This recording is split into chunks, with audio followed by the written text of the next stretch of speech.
এখানে 3 বিঘা জমি রয়েছে। এখানে তাল বেগুন চাষ করা হয়েছে। এই জাতটা হলো কালো তাল। এই রাজশাহী অঞ্চলে এটা হলো, আমরা আছি বাউসা বাজার, এখানে প্রচুর পরিমাণে এই বেগুনটা হয় এবং রাজশাহী অঞ্চলে এই কালো বেগুনটা বেশি হয়, যেটা ঢাকায় খুব ভালো ডিমান্ড আছে। এখানকার চাষিরা এই বেগুনটাই বেশি করে, কারণ এই বেগুনটার দাম অন্যান্য বেগুনের থেকে 5 থেকে 10 টাকা কেজি প্রতি বেশি।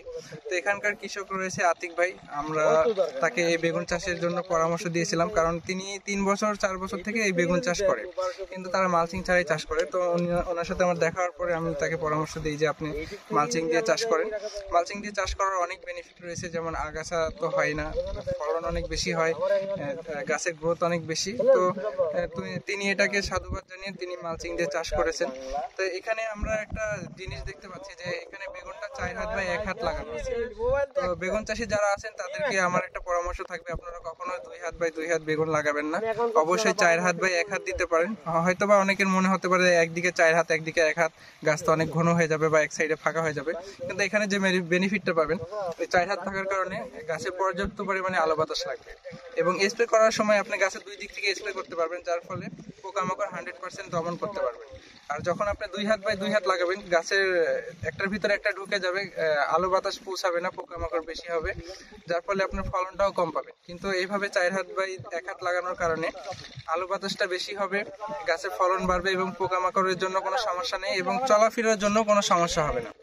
তো এখানকার যারা কৃষকরা রয়েছে তারা এই বেগুনটা দেখছে, এই চাষ পদ্ধতিটা দেখছে, তাদের কাছে এটা নতুন।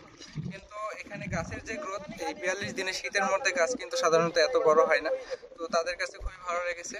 তো এখানকার যারা কৃষক রয়েছে আগামীতে এই মালচিং পদ্ধতিতে বেগুন চাষ করবে, তাদের মোটামুটি একটা সিদ্ধান্ত হয়ে গেছে, তারা দেখে খুবই ভালো মনে করছে, তো এইভাবে বেগুন চাষ করবে। তো দর্শক, আমাদের এই চ্যানেলে এই ধরনের ইনফরমেশন যুক্ত ভিডিও আসতেই থাকবে। আপনারা যদি কৃষি রিলেটেড এই ধরনের ভিডিও দেখতে চান, আমাদের চ্যানেলের সঙ্গে থাকবেন এবং বেগুন চাষের জন্য পুরো গাইডলাইন আমাদের কাছ থেকে পাবেন। এবং এর ফুল যখন আসবে, এর একটা ফুলও ঝরে যাবে না, সেই রকম পরিচর্যামূলক ভিডিও আসবে। এরকম আপনারা ভিডিও দেখতে চাইলে আমাদের চ্যানেলের সঙ্গে থাকবেন। আতিক ভাই, বেগুন এখানে কয় বিঘা আছে? 3 বিঘা। 3 বিঘা। কি জাত লাগাইছেন? মাস্টার তাল। মাস্টার তাল, তাই না? মালচিং করে তো এই প্রথম নাকি? এই প্রথম ভাই। এর আগে তো বেগুন করছেন, মালচিং করে করেননি? না ভাই। এখন গাছের যে এই গাছের বয়স কতদিন? গাছের বয়স 42-43 দিনে গাছের যে গ্রোথ, এটা আসলে ওই নরমালি মাটিতে লাগানোর থেকে কি কোনো তফাৎ দেখতে পারেন? অনেক তফাৎ।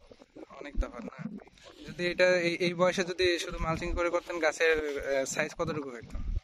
এত বড় হতো না এবং এত মোটাও হতো না। মোটা হতো না, একটু চিকন টাইপের থাকে। আর গতবার আমি করছিলাম, হ্যাঁ, 70 দিনের আগে হ্যাঁ, কোনো ফুল দেখতে পান। আর এইবার মোটামুটি 35 দিনেই ফুল দেখতে পাইছেন।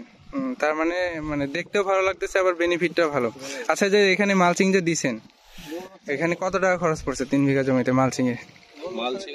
3 বিঘায় খরচ পড়ছে আপনার প্রায় 23,000 টাকা। এখানে যদি আপনি নিড়ানি দিতেন এই কয়দিনে, 42 দিনে, তাই না? 42 দিনে আমার মিনিমাম 3টা নিড়ানি দেওয়া লাগতো। 3টা নিড়ানি দেওয়া লাগতো। তাতে কি পরিমাণ খরচ আসতো? মিনিমাম এক নিড়ানিতে প্রায় 10,000। 10,000। তাহলে 3 নিড়ানিতে প্রায় 30,000 টাকা। তাহলে এই নিড়ানির টাকা দিয়ে মালচিং হয়ে গেল। আর তার মানে আমরা এখানে প্লাস পয়েন্ট পাচ্ছি, গাছের গ্রোথ বেশি, সেচ কম লাগছে, পানি কম লাগছে, লেবার কম লাগছে এবং গাছের গ্রোথও ভালো। আশা করি যে ফলটাও ভালো হবে। অনেকের প্রশ্ন থাকে যে মালচিং দিলে বেগুন গাছে সার দেওয়ার একটু সমস্যা হয়, কারণ বেগুনে পর্যাপ্ত পরিমাণে ফলন আসে, বারবার সার দিতে হয়। তো এই ক্ষেত্রে যে সারটা যে দিবেন, এটা পরবর্তীতে কিভাবে দিবেন? আমাদের যে পরামর্শ ছিল, এই গাছটা যখন বড় হয়ে যাবে, বড় হয়ে গেলে নিচে তো আগাছা তেমন জন্মায় না, কারণ নিচে ছায়া হয়ে যায়। তো সেক্ষেত্রে বর্ষাকালে আবার দেখা যাচ্ছে বৃষ্টি হলে মালচিং এর কাজ হচ্ছে পানিটা ধরে রাখবে, যার ফলে গাছের পর্যাপ্ত পরিমাণে গাছ খাবার খেতে পারবে না, কারণ আমরা জানি যে ভেজা অবস্থায় গাছের শিকড় খাবার খেতে পারে না। সেক্ষেত্রে মালচিংটা যদি আপনি টেনে বের করে দিয়ে সার দেন, আপনার গাছটা পর্যাপ্ত পরিমাণে খাবার খেতে পারবে। তো এখানে প্রশ্ন আসতে পারে যে মালচিং তাহলে আমি এত টাকা খরচ করে কিনলাম, তাহলে বেনিফিটটা কি? বেনিফিট কিন্তু আমরা আগেই পেয়ে গেলাম, কারণ 3টা নিড়ানিতে 30,000 ছিল, তাহলে আমরা নিড়ানির খরচ থেকে বেঁচে গেলাম এবং এটা যদি আমরা কায়দা করে কেটে বের করে নিই, পরবর্তীতে আবার ইউজ করা যাবে, তাই কিনা? আপনার কি মনে হয়? তো ঠিক আছে রোহন ভাই, আসসালামু আলাইকুম। আচ্ছা, আপনি যে এখানে বেগুনের জমিটা দেখলেন, আসলে মালচিং দিয়ে বেগুন তো এই এলাকার কেউ করেনি? মালচিং বেগুন এই প্রথম। তারপরে জাতটা হলো কালো তাল। কালো তাল বেগুন। হুম। তো গাছ দেখে আপনার কাছে কেমন লাগতেছে আসলে? গাছ দেখে খুবই ভালো লাগছে। আচ্ছা। গাছের পরিবেশটা এরকম আছে, কারো যদি মন খারাপ থাকে সে যদি 10 মিনিটের জন্য এখানে আসে হ্যাঁ। তার মন ভালো হয়ে যাবে। আচ্ছা আচ্ছা, বুঝতে পারছি। তো এখানে গাছের যে মানে লুক বা গাছের যে বয়স অনুযায়ী গাছের যে গ্রোথ, এখানে আশেপাশের চাষিরা যারা আছে বেগুন চাষ করে তাদের আসলে মন্তব্যটা কি, যে কেমন হবে বা ওনাদের কাছ থেকে আপনারা কিরকম সাড়া পাচ্ছেন? আসলে এটা তো নতুন পদ্ধতি। হ্যাঁ। এর আগে আমি মরিচ করছি, এটাতে পেঁপে করছি। হ্যাঁ। প্রথমে দেখে তো এটা অন্যরকম ভাবে আচ্ছা বলে যে পলিথিন দিয়ে গাছ লাগানো, এটা আবার কেমন কথা। আচ্ছা। তার এক এক জনের এক এক মত। হুম। তো এইটার অনেক বেনিফিট আছে। আচ্ছা। যেমন প্রথম কথা হচ্ছে নিড়ানি কম লাগে, হ্যাঁ। তারপরে খাবারটা কম লাগে, সেচ কম লাগে। আচ্ছা। তাহলে এই তিনটা সেক্টরে তো খরচ। হ্যাঁ। বীজের তো মালচিং দিলেও যে দাম, না দিলেও সেই দাম। আচ্ছা। কিন্তু একবারে খাবারটা একটু বেশি করে দিয়ে যদি নিড়ানি না লাগে দুইটা, হ্যাঁ হ্যাঁ পানির সেচ দুটো কম লাগে, কিন্তু অনেক টাকা সেভ হয়। হ্যাঁ, গাছের চেহারা ভালো থাকে, পোকামাকড় কম থাকে, হ্যাঁ ভাইরাস কম থাকে। হ্যাঁ।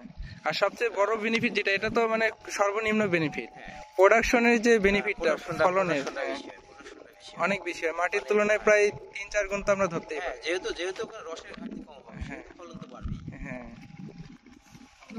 আমাদের এলাকায় যে সমস্যাটা হচ্ছে, আস্তে আস্তে লেয়ারটা নেমে যাচ্ছে, সেখানে একটা একটা বড় সমস্যা হতে যাচ্ছে। আচ্ছা আচ্ছা। গত বছর যেমন অনেক পাইপের শেষের দিকে লেয়ার পায়নি, সেই সাবমার্সিবল দিয়ে সেখান থেকে পানি উঠানো হয়েছে। আচ্ছা। তো সবাই তো সাবমার্সিবল বসাতে পারবে না। তো সেক্ষেত্রে আমার মনে হয় যে মালচিং দিয়ে করাই ভালো। বুঝতে পারছি। ঠিক আছে, ধন্যবাদ রোমান ভাই। আপনি তো এর আগে মালচিং দিয়ে বেগুন করছিলেন, আর এই যে এখানে মালচিং দিয়ে বেগুন দেখছেন, তো এলাকার তো অনেকেই আছে যে মালচিং দিয়ে বেগুন আসলে করতেছে না। আসলে আপনার মানে অবজারভেশনটা কি, যে মালচিং দিয়ে আসলে বেগুন করলে কি লাভবান হওয়া যাবে নাকি না করাই ভালো? লাভবান হওয়া যাবে। আমি নিজে করছি, দেখতে আসলাম। আচ্ছা। দূরত্বটা, পার্থক্যটা, হ্যাঁ, তাতে হ্যাঁ না সিমটম আছে, খুব ভালো, তাই না? গাছের যে কন্ডিশন, আপনার যে গাছের বয়স যে 42 দিন, এটা কি যে মালচিং ছাড়া করলে কি গাছ এরকম হয়তো শীতের মধ্যে? না কখনোই হয় না, হয়তো না, তাই না? কখনো সম্ভব না। তাহলে সর্বোপরি আপনার কাছে গাছ দেখে ভালো লাগছে। হ্যাঁ।